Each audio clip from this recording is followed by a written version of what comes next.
서방교회와 동방교회가 분리된 것이 언제이죠? 1054년입니다. 그런데 실질적으로는 그 전부터 분리의 조짐이 보였습니다. 800년부터 이 분리의 시작이 되었다고 보는 것이 맞습니다.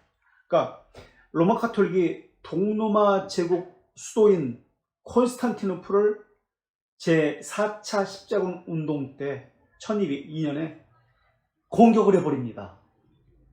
이교도를 공격해야 되는데 기독교 국가를 공격해 버립니다. 이것을 통해서 더더욱 갈등이 심화됩니다. 동방교회의 전통은 범종교회의에 기초한 삼위일체론이었습니다. 그래서 이 삼위일체론을 끝까지 거룩한 전통으로 신봉한 사람들이었습니다.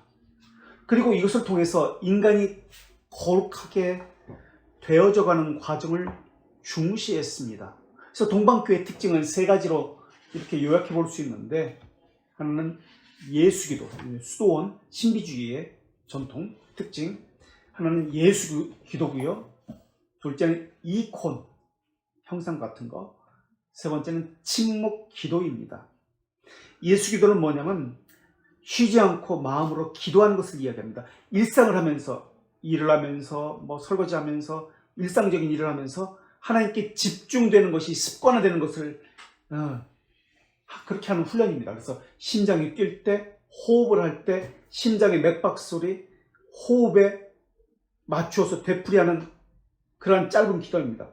보편적인 형태가 주 예수 그리스도여 나를 불쌍히 여기소서 라는 기도문이 가장 보편적인데요. 이게 다 성경에서 갖고 온 겁니다. 이러한 기도문은. 여기에는 네 가지 요소가 포함되어 있습니다. 모든 능력과 은혜의 원천이 예수 그리스도라는 것이 여기에 포함되어 있습니다. 나를 불쌍히 여기소서 주 예수 그리스도요. 그리고 두 번째는 자비하심을 구하는 기도가 포함되어 있습니다. 그래서 죄에 대한 가책, 회개 이런 것이 주 예수 그리스도의 나를 불쌍히 여기소서라는 것에 포함되어 있습니다. 그리고 세 번째는 이것을 반복적으로 되풀이해야 하는 이런 훈련적인 요소가 예수 기도에 포함되어 있습니다. 네 번째는 생각에, 자신의 상상력에 헛된 상상에 방해받지 않도록, 산만해지지 않도록 내적인 침묵을 통한 기도가 바로 여기에 포함되어 있습니다. 그래서 예수 기도의 근원은 먼저도 말씀드렸지만 성경에 있습니다. 세리가 예수 그리스도 나를 불쌍히 여기소서 나는 죄인이로소이다 가슴을 치면서 누가복음 18장 13절에서 기도하는 것처럼 이러한 것들을 토대로 예수 기도라는 것을 만들어냈습니다. 그리고 바울이 쉬지 말고 기도하라고 그랬잖아요. 범사에 감사를 했잖아요. 이것에 근거해서 쉬지 않고 기도를 하는 겁니다. 끊임없이 몸에 베이도록 기도를 하는 겁니다. 그래서 이 기도는 특징은 부정의 기도입니다. 긍정 말고 부정. 부정의 기도는 형상을 초월하는 기도라고 이야기합니다. 긍정의 기도가 있는데 부정의 기도 말고 긍정의 기도가 있는데, 긍정의 기도는 이콘을 사용하는 방법이고요. 부정의 기도는 모든 것을, 심지어 내 자아까지 뛰어넘는 기도입니다. 이 기도가 이 부정의 기도, 주여 나를 불쌍히 여기소서와 같은 예수 기도입니다. 그리고 두 번째로 동방교회 특징이 이콘인데, 이콘은 긍정의 기도로 아까 말씀드렸잖아요. 이콘을 통해서 천국을 보는 창문이 이콘이다라고 그들은 그렇게 여겼습니다. 동방교회 이제 신학적 표현입니다. 이것은 영적 표현이고 신학적 표현입니다. 정교의 주장에 의하면 이콘은 사도시대에도 있었다라고 이야기합니다. 이 이콘에 대한 것은 형상 숭배인데요. 무엇으로부터 비롯됐냐면, 물론 8세기에 성상 파괴 운동이 있었습니다. 그래서 이것에 대한 논쟁이 있었습니다. 이것의 본질이 뭐냐면 성육신입니다. 성찬의 본질도 성육신입니다. 하나님의 말씀이 육신이 되어 이 땅에 오셨습니다. 물질이 되어 오셨잖아요. 인간의 몸을 입고 말씀이 오셨잖아요. 물질로 오셨습니다. 그렇다면 예수님께서 물질로 이 땅에 오신 것이 예배에 어떤 영향력을 끼칩니까? 우리는 과연 하나님을 예배하고 찬양하는 것에 순수한 정신으로만 예배하고 찬양합니까? 아니면 어떤 도구를 사용해서, 어떤 형상을 사용해서 하나님을 예배하고 찬양합니까? 이를테면 도구는 형상인 음악, 미술을 사용하는 것입니까? 음악과 미술을 중요한 역할을 하고 있으니까 예배에 있어서, 하나님 찬양함에 있어서 형상이에요. 이콘을 없애려고 했던 사람들이 있었습니다. 도구, 형상, 하나님을 만나려는 도구와 형상을 없애려는 사람이 있었습니다. 왜냐? 그들은 하나님을 물질적인 대상으로 표현해서는 안 된다고 여겼기 때문에 그렇습니다. 그러나 이콘을 옹호하는 사람들은 이게 바로 성육신의 신비다 라고 주장합니다. 하나님이 물질로 이 땅에 오셨다. 그래서 하나님과 인간 사이에는 어떤 물질적 형상이 필요하다 라고 하는 것입니다. 그래서 오늘은 음악, 미술 이런 것으로, 도구적인 어떤 것으로 그렇게 이것을 대체하기도 합니다. 그래서 787년 7차 범정교회에 의해서 성상 사용을 공인하게 됩니다. 우리는 이 7차를 믿지 않잖아요. 우리 4차까지만 하잖아요. 그래서 이콘에게 경의를 표하는 것은 이콘에게, 이 형상에게 경의를 표하는 것이 아니라 이 형상의 원형이신 예수 그리스도, 바로 그 위격에게 경의를 표하는 것입니다 라고 그렇게 이야기하는 거예요. 그래서 이콘을 영혼을 향한 창문이다 라고 그렇게 여겼습니다. 그래서 이콘은 산만한 예배를 오히려 하나로 통일시켜주고 영혼을 향한 그런 기도다, 예배다라고 그렇게 생각했습니다. 수많은 산만한 언어가 필요 없다. 단순한 그림, 단순한 이 이콘을 통해서 기도할 수 있고 하나님 만날 수 있다라고 그렇게 이야기한 거예요. 그래서 그림을 사용한 기도가 바로 이콘이다라고 그렇게 이야기합니다. 동방교회의 세 번째 특징이 뭐냐면 침묵입니다. 헤시키야라고 하는데 침묵기도, 홀로 있기 위해서 사막으로 가라고 했습니다. 그래서 아타나시우스는 인간이 하나님이 될 수 있게 하기 위해서 하나님이 인간이 되셨다라고 이야기합니다. 그런데 우리는 초대교회 교부들의 이야기를, 그 말들을, 주장들을 오해의 소지가 있기 때문에 종교개혁자들의 눈을 통해서 그들을 바라보아라 라고 우린 배웠습니다. 그렇지 않으면 교부들의 말은 많은 오해의 소지가 있고 우상숭배에 빌미를 줄 수 있다라고 했습니다. 그래서 로마 카톨릭은, 동방교회도 그렇고 자기들 입맛에 맞게 이것을 고쳐서 예수 기도와 함께 침묵 기도를 사용하기 시작합니다. 헤시키야, 침묵 기도. 육체의 극단적 훈련을 강조합니다. 그래서 하나님의 은혜와 사람의 의지가 협력이 있어야 한다고 봅니다. 그래서 동방교회 수도원적 교회의 모습이 처음에는 동방교회에서 시작한 이런 수도원적 전통들이 서방교회로 전해지게 됩니다. 그러면서 새로운 형태의 수도회가 서방교회에도 세워지게 됩니다. 동방교회는 죄의 원수인 죽음을 통해서 하나님의 승리와 부활을 강조해야 합니다. 부활절을 강조하는 것이 동방교회 전통입니다. 서방교회는 반대입니다. 죄와 그 해답을 어디서 찾냐면 부활에서 찾는 것이 아니라 예수 그리스도의 십자가, 고난에서 찾습니다. 그래서 그들은, 서방교회는 고난을 강조합니다. 동방교회는 부활을 강조합니다. 그러면서 안셀무스, 클레르보의 베르나르 같은 서방교회 수도사들이 등장합니다. 그리고 새로운 형태인 탁발 수도회가 등장합니다. 특히 도미니크 수도에는 가난, 순명보다 도미니크 수도의 특징이 무엇이었죠? 우리 특발 수도가 두 특발 수도가 있었습니다. 프란치스코와 도미니크.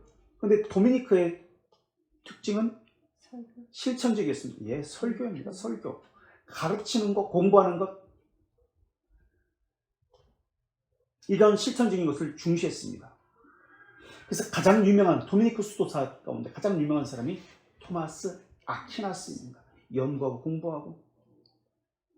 그래서 중세시대 신비주의는 두 부류로 나뉘어지는데, 하나는 감정적이고 감각적인 부류가 있다면, 체험을 중시한 부류가 있다면, 또 한 부류는 이성적이고 지적이며 철학적인 그러한 부류가 있습니다. 그래서 감정적이고 감각적이고 체험적인 것을 강조하는 부류의 대표적인 사람이 끌레르보의 베르나르가 대표적입니다. 그래서 이 사람은 작품들을 보면 예를 들어 아가를 통해서 그리스도와의 신랑이신 그리스도와의 결혼을 노래한 신부를 이야기하면서 신비주의를, 연합을 통해서 신비주의를 노래합니다. 그리고 반대 지적이며 철학적이며 이성적인 그런 사람이, 이제 대표적인 사람이 이 마이스터 에크하르트라는 사람입니다. 마이스터는 이제 석사 박사 할 때 이 마이스터, 이제 그 분야에 가장 뛰어난 사람, 에크하르트라는 사람인데요. 이 사람입니다. 그래서 이 사람은 이지적이고 신비주의인데 철학적인 그런 신비주의입니다. 이 사람은 출신이 어딜까요? 공부하기 좋아하고 철학적이고 이성적인 도미니크 수도사입니다. 이 사람의 영향을 받은 도미니크 수도사가, 이 사람의 제자가 있는데, 이 사람이 누구냐? 요한 타울러라는 사람입니다. 요한 타울러. 독일 사람이에요. 이 사람들 다. 이 사람들은 누구에게 정죄받았을까요? 그러면 이단위로 정죄받습니다. 에크하르트는 어디 사람들에게 정죄받았을까요? 이 프란치스코죠. 촉대적인 관계니까. 그래서 프란치스코에게서 이단위로 정죄받습니다. 어떤 이단위로 제목으로 정죄받는, 신비적 합의를 하나님과 영원히 구분하지 않는 것, 그리고 범신론적으로 주장을 했다라고 고발당합니다. 그러니까 하나님이 세계고 세계가 하나님이라는 것이죠. 에크하르트는 신플라톤주의적 저술가로 여겨집니다. 중세는 우리가 알다시피 신플라톤주의적 영향을 많이 받았습니다. 그래서 신플라톤주의 영향을 받아가지고 이성을 더 강조한 사상이 나오는데, 이것이 스콜라주의이고, 종교적인 감정을 더 중시한 것이 신플라톤주의의 영향을 받아지고, 이성을 더 강조한 것은 스콜라주의로 나타났고, 종교적인 감정을 더 중시한 것으로 나타난 것이 신비주의입니다. 둘 다 신플라톤주의의 영향을 받았습니다. 이성을 중시한 스콜라주의는 어디를 중심으로 발전하게 되나요? 대학을 중심으로, 연구하고 이성이니까 대학을 중심으로 발전하게 됩니다. 종교적 감성을, 체험을 더 중시한 신비주의는 어디를 중심으로 발전하게 되나요? 수도원을 중심으로 발전하게 됩니다. 이 스콜라주의는 아리스토텔레스의 변증법을 기초해서 지적인 것, 이성적인 것, 의식적으로 흘러가게 됩니다. 그래서 예배 가운데 미사르죠. 의식적인 것, 지적인 것으로 흘러갑니다. 그러다 보니까 사제주의가 나타납니다. 계급적인 것이 나타납니다. 그러다 보니까 하나님과 직접적으로 교제하고 싶은 사람들의 길을 다 막아놓은 것이 스콜라주의입니다. 그래서 사제를 통해서만 그들은 하나님을 만날 수가 있습니다. 교회 의식을 통해서만, 또는 제도, 법규를 통해서만 하나님을 만날 수 있었던 것이 스콜라주의입니다. 그래서 자연스럽게 개인적으로는 하나님과의 교제가 없어집니다. 그렇다면 하나님과 직접 교제하려면 어떻게 해야 되는가? 스콜라주의가 아니라 신비주의로 나아가게 됩니다. 특히 중세 말기에 스콜라주의가 힘을 쓰지 못하고 무너집니다. 교황의 힘이 점점 약해집니다. 교회에 대한 부패가 나타나기 시작하면서 영적 기갈이 심해집니다. 그러다 보니까 교회, 교황 제도가 무너지면서 자연스럽게 신비주의가 등장하고 사제를 통하지 않고 제도를 통하지 않고 하나님과 직접적인 교제를 하고자 하는 사람들이 등장을 하게 됩니다. 그래서 독일 라인강 중심으로 급속히 이 신비주의의 성향이, 그러니까 수도원을 중심으로 이러한 성향이 성행하게 되는 것입니다. 이 신비주의라는 말은 5세기에 고대 그리스 신비주의 입회의식과 관련된 용어입니다. 그래서 디오니시오스라는 사람이 가짜예요. 그냥 가짜 문서를 만드는 사람이에요. 로마 카톨릭의 특징은 가짜 문서를 만들어가지고 위조 문서를 만들어가지고 우리의 정통성이 있다라고 이야기하는 것이 특징이라고 했잖아요. 이 사람도 가짜입니다. 그래서 위라고 씁니다. 가짜. 디오니시오스라는 사람은 사도행전에 나온 사람입니다. 근데 저희가 디오니시오스라고 성경에 나오는 사람이라고 해서 그렇습니다. 가짜죠. 디오니시오스라고 알려진 사람이 그의 책에서 신비신학이라는 그러한 제목으로 책을 쓰면서 여기서 신비주의라는 단어가 나옵니다. 그런데 라틴 교회에서는 신비주의라는 말을 쓰지 않습니다. 명상이라는 단어를 씁니다. 명상. 명상적 삶. 그러니까 신비주의라는 말과 명상적 삶은 같은 말입니다 라는 것을 알 수 있습니다. 라틴 교회는 서방 교회를 이야기하죠. 그래서 자기부정, 금욕적 훈련을 통해서 하나님과 거룩한 교제를 사람이 제도 없이 사람 없이 중보자 없이 직접 나누는 것이 목표입니다. 그래서 신플라톤주의는 지식도 그렇고 감정도, 이 두 가지 문제는 만물의 근원적 원인 일자에 의해서 운행된다고 그렇게 말하고 있는 신플라톤주의입니다. 플로티누스의 사상을 이어받아가지고 일자, 플라톤은 이데아를 통해서 이데아에 의해서 모든 것이 나왔다고 이야기하잖아요. 이 일자에 의해서 만들어졌다, 운행된다라고 이야기합니다.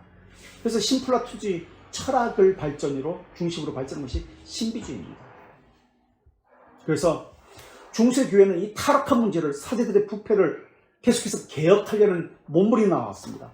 수도원 개혁, 교황권 개혁, 제도 개혁, 그리고 또 한 부류가 신비주의적 개혁입니다.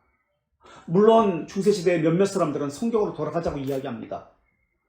성경을 통해서 우리가 어떻게 개혁할 것인지, 무엇이 잘못된 것을 보자고 이야기합니다. 그러나 그 당시에는 성경은 금지되어 있었습니다. 소지도, 번역도, 해설도, 해석도, 설교도 다 금지되어 있던 시기입니다. 성경을 보지 못하는데 그럼 어떻게 하나님을 만나고 개혁을 펼칠 것입니까? 거기다가 사회적 혼란이 있었습니다. 전쟁이, 십자군 전쟁이라든지 100년 전쟁이라든지 30년 전쟁이 계속 있었습니다. 흑사병이 있었습니다. 이럴 때 신앙적 혼란을 어떻게 막고 하나님 어떻게 만날 수 있습니까? 이때 나타나는 것이 신비주의입니다. 교리, 예배, 제도, 신분, 외적인 형식 다 거부하고 내적인 경험을 중시하는 것이 신비주의입니다. 전통 규율 같은 것은 무시합니다. 그래서 이 시기에 극단적 미신의 형태들이 나타납니다. 그래서 성인 숭배를 통해서 속죄하려고 합니다. 아까도 이야기했지만 채찍질 고행, 자기 몸을 채찍으로 막 때리는 거예요. 그래서 이것을 통해서 죄들을 속죄하려고 그러고 하나님을 만나려고 합니다. 그러다 보니까 마법이 절정에 다다르게 됩니다. 그래서 신비주의자들은 하나님과 개인적인 관계를 중시 여깁니다. 교회, 조직 관심이 없어요. 교회 상관이 없어요. 교회를 왜 나가? 내 하나님 만나면 되지. 내적인 체험을 통해서, 기도를 통해서. 규율 관심이 없습니다. 교리 관심 없습니다. 사람과 하나님 원래 하나였습니다 라고 생각합니다. 그래서 하나님께서 사람에게 다시 오셔서 사람과 하나가 되려고 이 땅에 다시 오신 것입니다.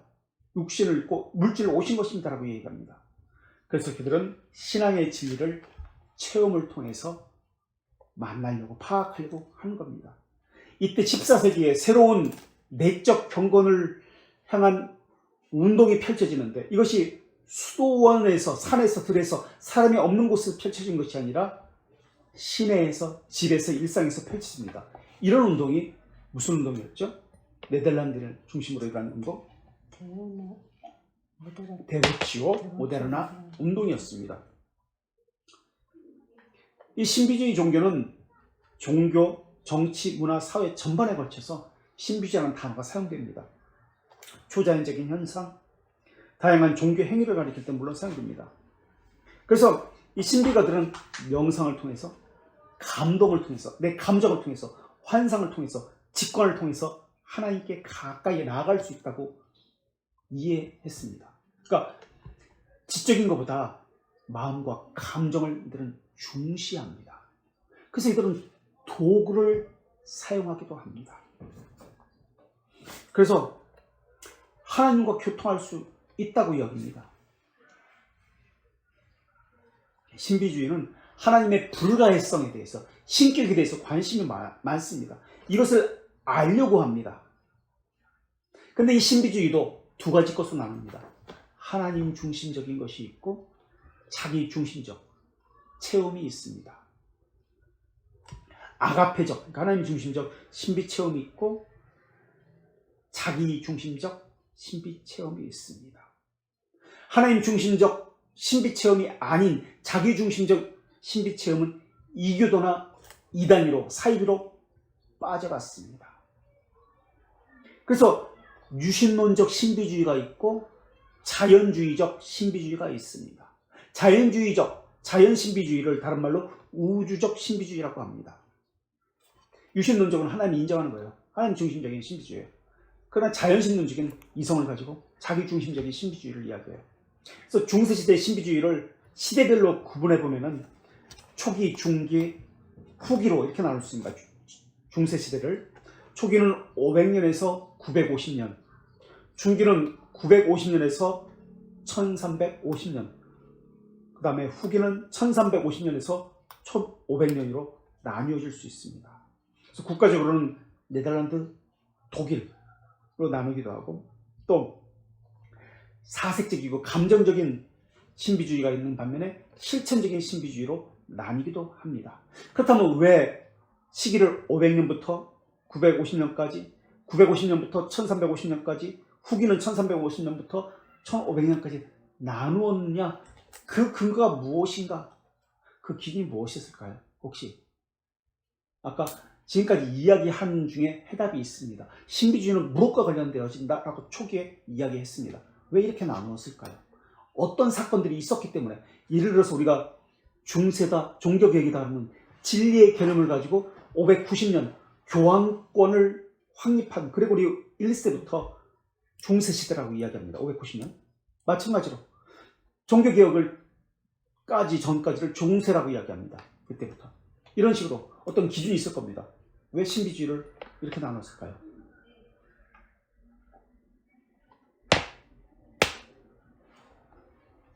십자군. 네? 십자군.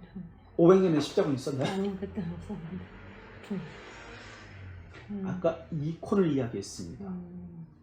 우리는 그냥 형상숭배라고 이야기해서 이건 잘못된 것이라고 이야기하는데 이건 그런 문제가 아니에요.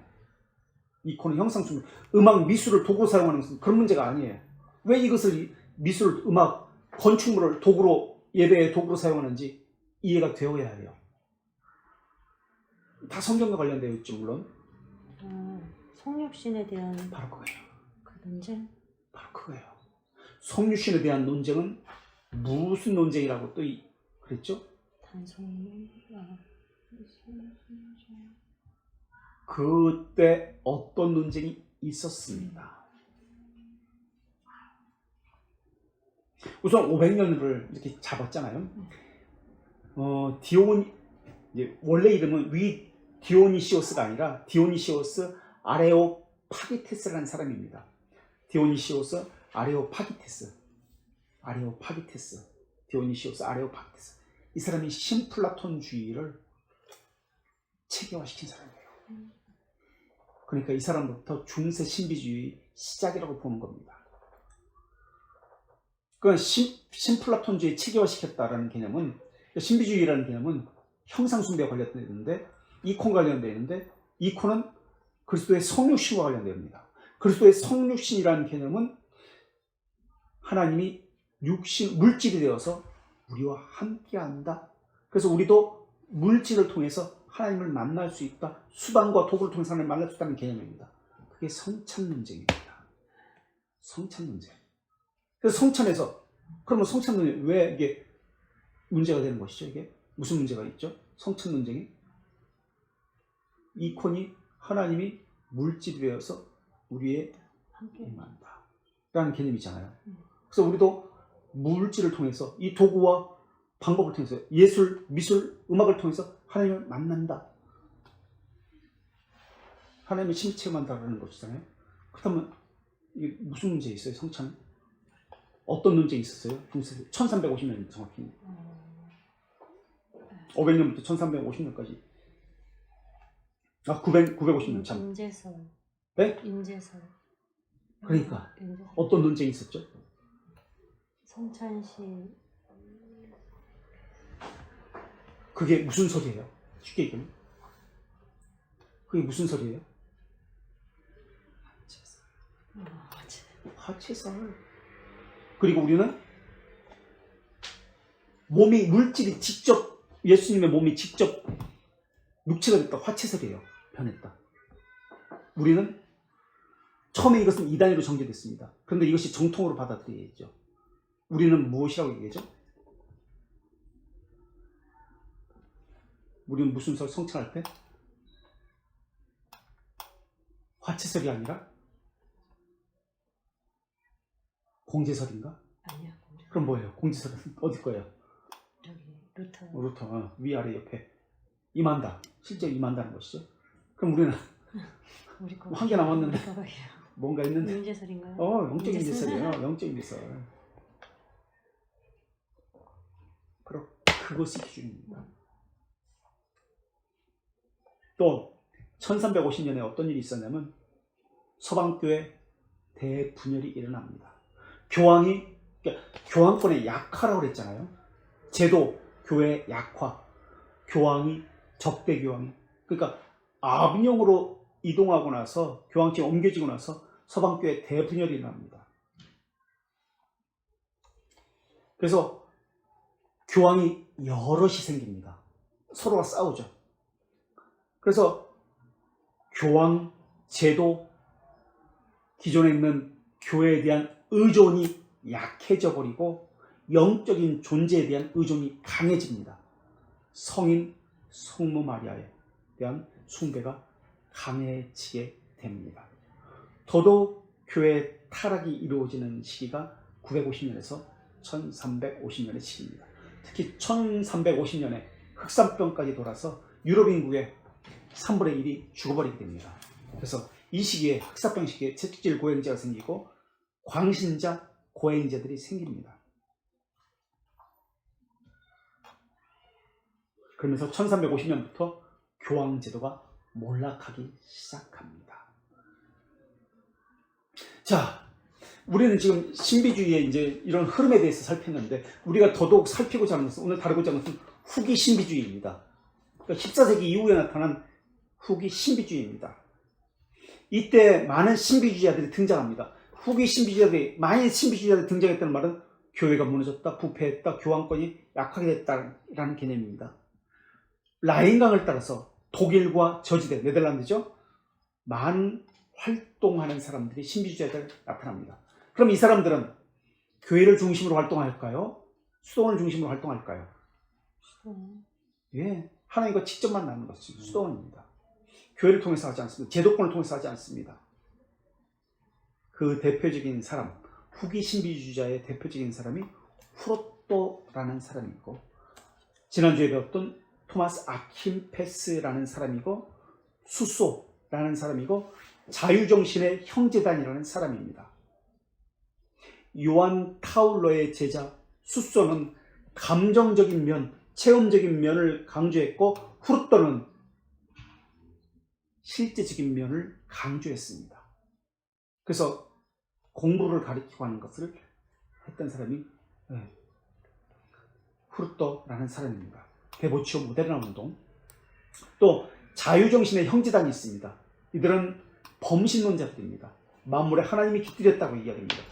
그들의 이 주장도 이해가 되죠. 하나님이 물질을 입고 이 땅에 왔으니까 이 땅의 만물 가운데 깃들어 있다라고 이야기한 겁니다. 범신론자들이에요. 그래서 모든 인간의 행위는 하나님의 뜻으로 이루어졌다라고 이야기합니다. 그래서 사람의 모든 행위는 하나님의 뜻이기 때문에 죄가 없다라는 관념을 가지고 있습니다. 그래서 죄를 그들은 부정합니다. 그래서 모든 재산을 공유합니다. 노동은 불필요하다고 생각합니다.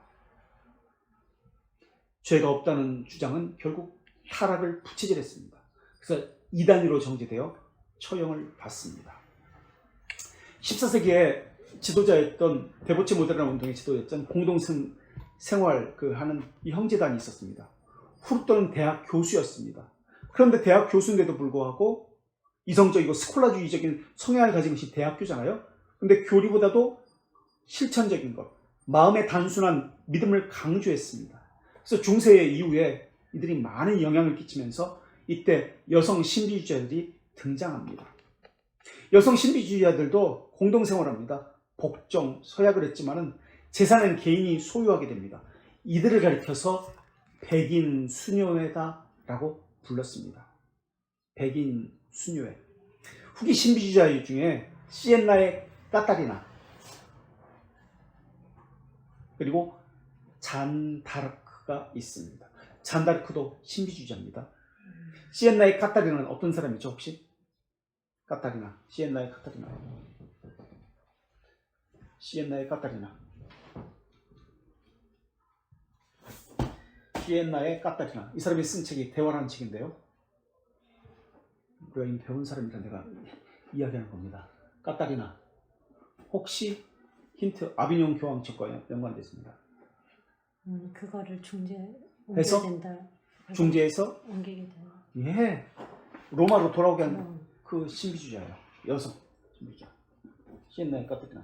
그 대화, 그 쓴 저서입니다. 그레고리오 11세와 중재를 했죠. 이 까타리나도 그렇고 잔다르크도 부유한 농부의 딸로 태어납니다. 하나님의 음성은 10세 때, 10세, 10세, 지금 10살 초반에 하나님의 음성을 듣고 독신 생활을 합니다. 기도 생활을 합니다. 그래서 신비주의를 추구합니다. 이들의 특징은 하나님과 직접적인 교제와 명상, 기도로 완전을 추구합니다. 그리고 이들의 특징은 구약이 아니라 신약을 더 애독합니다. 그리고 설교는 모국어를 사용합니다. 그리고 교회, 제도, 사제, 계급 이것을 없앴다고 좀 그러지만 무시합니다. 그리고 그리스도와 인성과 신성 가운데 물론 신성을 추구하지만 그리스도의 무엇을 강조했던 사람일까요? 특히 고난의 특징이에요. 소크라테스가 델포이 신전에, 그리스 델포이 아테네 신전에 그 글귀가 지금도 써 있다고 그래요. 신탁에 소망을 두지 말고 각자의 가슴에서 울려나오는 소리에 귀를 기울이라 써 있다고 그래요. 그 당시에는 전쟁이나 무슨 가정일에 무슨 일이 있으면, 국가적인 일이 있으면 무조건 사제에게 가서 신의 뜻이 무엇입니까를 물었대요. 그래서 그것에 따라 결정을 했대요. 그래서 소크라테스가 그러지 말고 각자 가슴의 소리를 귀를 기울이라고 그래서 이야기했다라고 이야기합니다. 신비주의자들의 특징입니다. 각자 귀를 기울이는데 하나님의 음성에 귀를 기울여라. 그러다 보니까 나타나는 현상이 있습니다.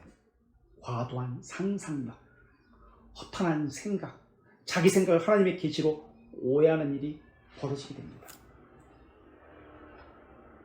그런데 특이하게도 신비주의자들이 살던 그 독일 라인강 그 지역에서 종교개혁이 일어나게 되는 겁니다. 그래서 14세기, 15세기의 신비주의의 특징을 정리하면 사제를 배제하고 일반 신자가 하나님을 직접 만나겠다라는 것입니다. 첫 번째 특징. 직접 만나겠다. 계급, 교회 빼고 직접 하나님과 만나겠다. 신비주의의 특징은 두 번째, 설교를 강조합니다. 그리고 교회가 정통적으로 중시 여겼던 금욕적인 규율, 제도, 교회 무시합니다.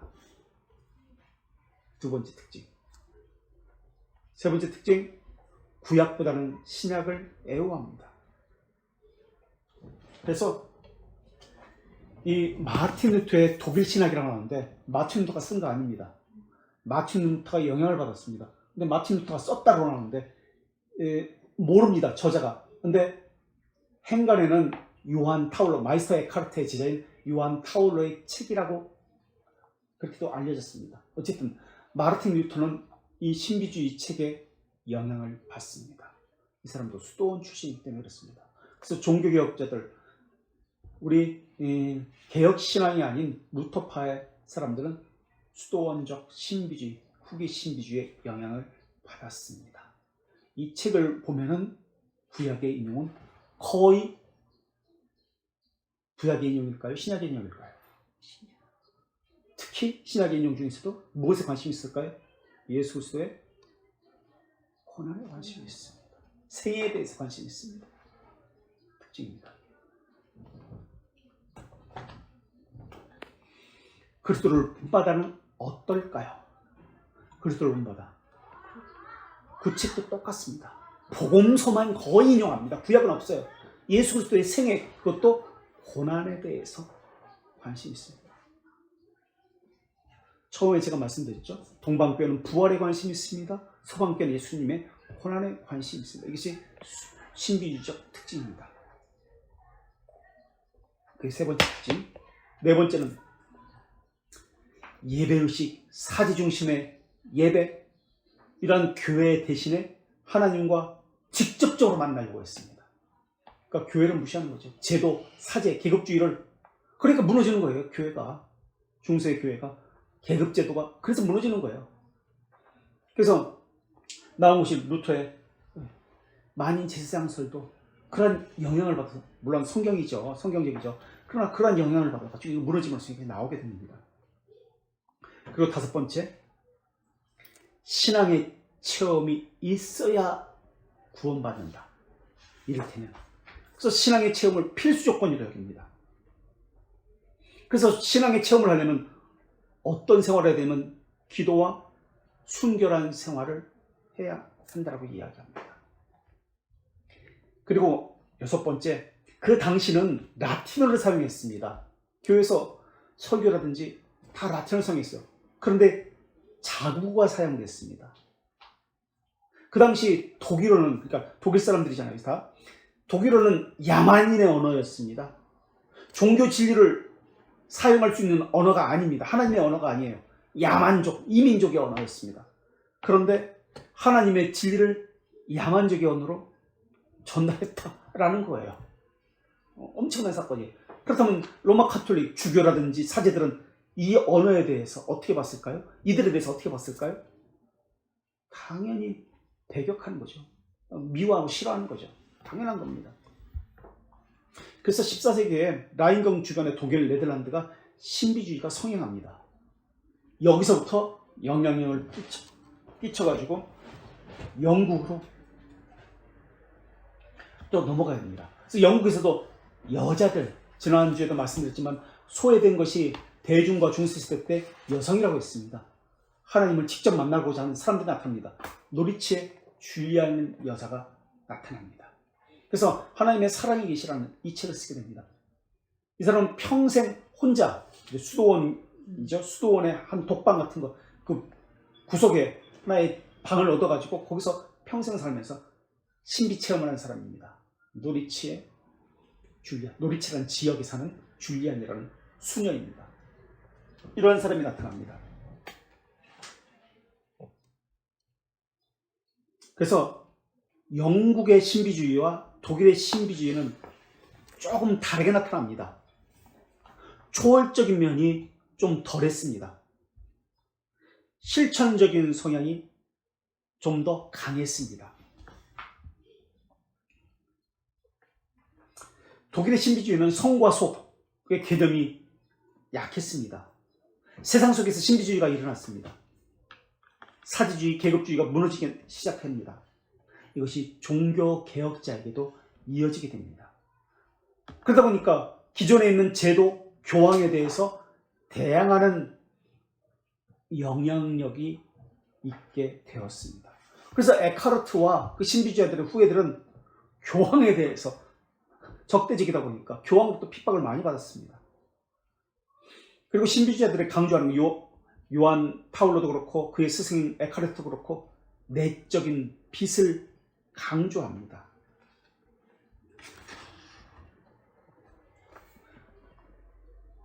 그래서 나라별로 신비주의 여성들만 구분해 보면은